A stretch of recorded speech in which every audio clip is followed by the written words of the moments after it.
What's your pet peeve in working with agents in the home buying process?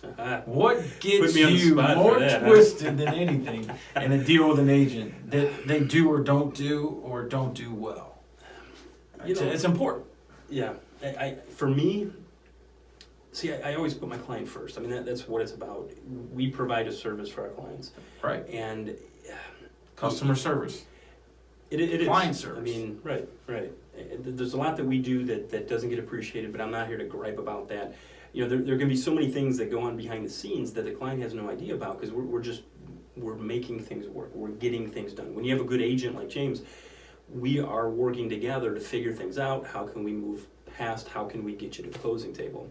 So when you have an agent that doesn't communicate, doesn't return calls, that just doesn't care. I mean, I've had, unfortunately, a lot of agents over the years that they just expect that, hey, the paper's signed, let me know when I get paid. And they don't want to do any work, they don't want to put anything into it. So when you have something like, hey, we have these repairs on this appraisal, and then they come back and attack me like it's my fault, like, why is your bank, why is your lender telling us we need this? And, it happens. And it's tough because I try to own up. I mean, if I drop the ball on something, I'm going to own up.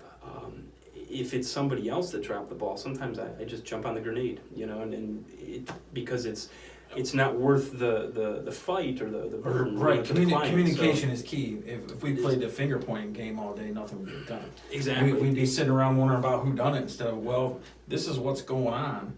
Well, this is what we have to do to fix it. So here's option A, option B, option C. Mr. Buyer, Mrs. Buyer, where do you want to go first? Yeah. So I appreciate it. You have the same issue as me, communication.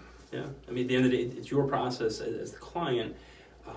Again, there's so much that goes on behind the scenes, and I'm happy to, lift the veil up and show you what's going on and give you all the details you want to know. And I tell my clients that I'll tell you as much or as little as you care to know. They will go to sleep real fast. Yeah, I know. Just know that we had a lot of things that we had to get through to get our licensing, to maintain our licensing. So we try to operate within the ethical boundaries, make sure we do things the right way.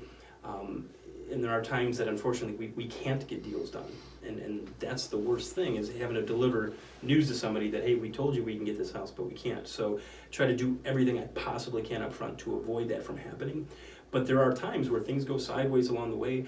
We got to put our heads together to figure out how to proceed, how to move along, and not just point the finger, complain about this, complain about that, because that doesn't do any good. So that's my, I guess you'd say my number one is an agent that is just more worried about, when they're getting paid than what the right thing is, or how can we help the client. Right on. So communication has been great with you. Well, all the deals we've done, even on our tough ones that were out of our control, we still had options for our buyers. Yep. And we were able to get things done or put them in a direction to where it still got done. So I mean, sometimes there's bad news, but that has to travel as quick as good news. It's not always right. And the faster we relay the bad news, sometimes is the faster we can get to a solution to get things done more expediently. Still close on time, right? Repairs, yeah. Whatever it is, still want to close on time. So the sooner that we can get through it, the better. Yep. Good question. So I try.